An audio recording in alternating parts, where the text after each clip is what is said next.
Kailangan po talaga nating magboto sa election kasi kailangan po ito. Ipanalo po natin ang dapat ipanalo at dapat ipaupo ang dapat ipaupo.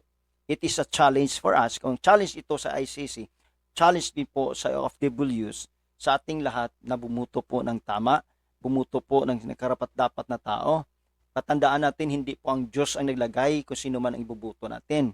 Kaya mayroon po tayong isip, mayroon po tayong puso, mayroon po tayong pananaw, pag-unawa upang sino po ang ating bubutuhin. No? Hindi dahil po binigyan ka, nilagyan yung sobre para bigyan ka, para bubuto sila for straight. Kailangan po intindihin natin ng maayos. No? Sino ba ang karapat-dapat? Kaya pakinggan po natin si Vice President Sara, I mean. Okay, pakinggan po natin.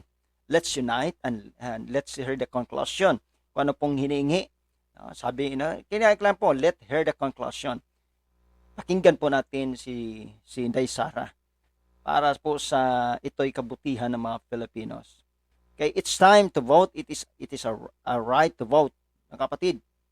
Okay, it's right to vote. Kaya dalawang grupo lang ngayon, dati nung nakarang eleksyon ang ilang grupo. Ngayon is dalawang grupo lang ang nagkikipaglaban. The Marcos side and the Duterte side. So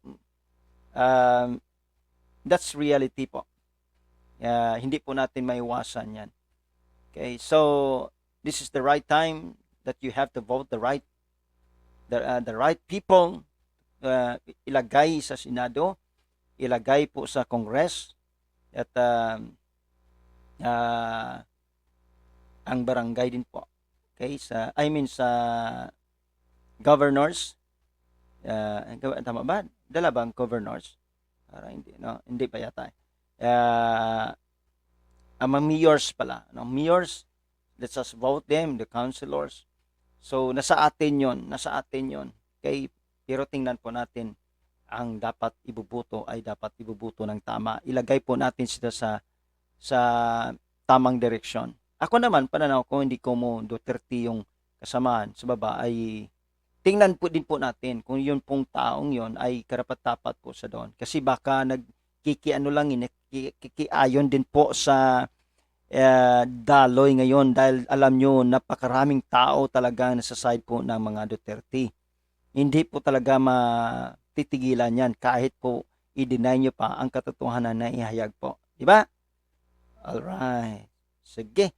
So again, this is your story, Ronnie Harbel.